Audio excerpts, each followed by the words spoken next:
आज की इस वीडियो में हम देखेंगे व्हाट इज़ डेटा स्ट्रक्चर, इसका पर्पस क्या है, इसकी टाइप्स कितनी हैं और इसकी रियल लाइफ एग्जांपल्स क्या हैं। अगर हम डेटा स्ट्रक्चर की बात करें तो डेटा हमें बता रहा होता है any kind of information. Data की डेफिनेशन यही होती है ना कि any kind of information, any sort of information. तो यहाँ पे हम इमेजिन करेंगे कि हम किसी स्टूडेंट का डेटा कंप्यूटर को दे रहे हैं, जो कि उस स्टूडेंट का नेम है, उसका फादर नेम है, उसकी एज है और उसका जेंडर है। तो ये हमारे पास आ गया डेटा में।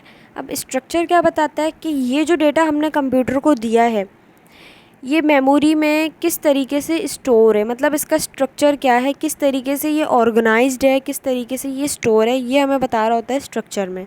तो डेटा स्ट्रक्चर हमें बेसिकली बता रहा होता है कि जो भी डेटा हम दे रहे हैं वो किस तरीके से ऑर्गेनाइज हो रहा है और किस तरीके से स्टोर हो रहा है।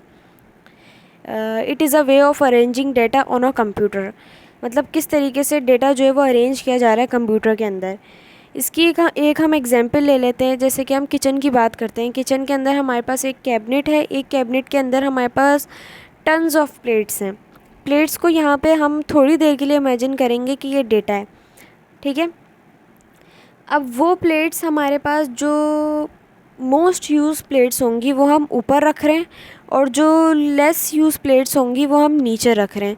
तो इसके अंदर हम बता रहे हैं ना कि डेटा किस तरीके से स्टोर्ड है, यानी जो मोस्ट यूज़ हैं वो ऊपर हैं और जो लेस यूज़ हैं वो नीचे हैं।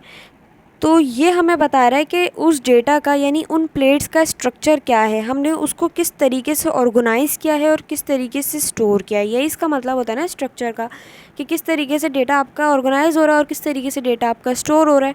तो यही हम उसमें बता रहे हैं कि प्लेट जो मोस्ट यूज़ हैं वो ऊपर हैं और जो लेस यूज़ हैं वो नीचे हैं।